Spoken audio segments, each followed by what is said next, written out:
Друзі, всім привіт! Сьогодні я покажу, як приготувати дуже смачну і зручну заготовку з цибулі. Ця заготівля не лише дозволить вам зберегти цибулю на зиму, а й дуже полегшить приготування різних страв. Вона ідеально підходить для засмажки, чудово смакує з картоплею, варениками, а також просто на хліб. І, звісно ж, зекономить ваш час на кухні. Для цієї страви я використовую підчеревок. Ріжу його на шматочки розміром близько сантиметра. А щоб зручніше було різати, я заздалегідь трохи підморозила весь шматок. Я обирала підчеревок не дуже м'ясний, щоб з нього добре топився жир. Це дуже важливо для майбутньої засмажки.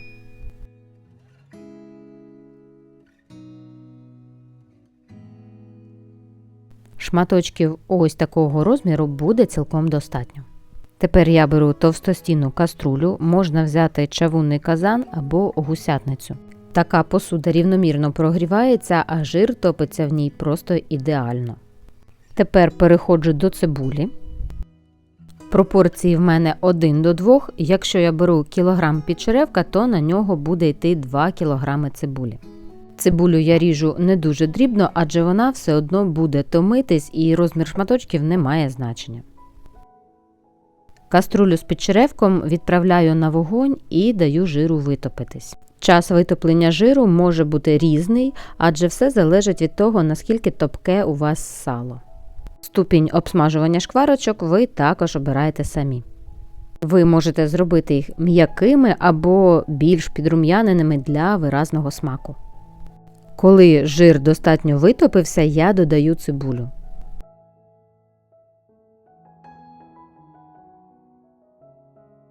Спочатку цибуля може пустити багато соку, але потім він випарується і ми отримаємо те, що нам потрібно. Ось так це виглядатиме після початку закипання.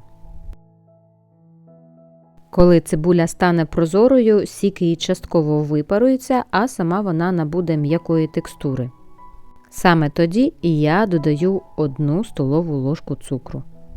Це допоможе цибулі карамелізуватись, що зробить її ще смачнішою. Коли цибуля набуде карамельного кольору і стане на вигляд м'якою, майже пастеподібною, я додаю 1 столову ложку солі. Туди ж пів чайної ложки чорного меленого перцю. Змішую, даю прокипіти кілька хвилин і все готово. Поки готувалась цибуля, я обов'язково стерилізую баночки та прокип'ячую кришечки. Потім все розкладаю по баночкам, дуже зручно використовувати ось таку лійку з широким горлом.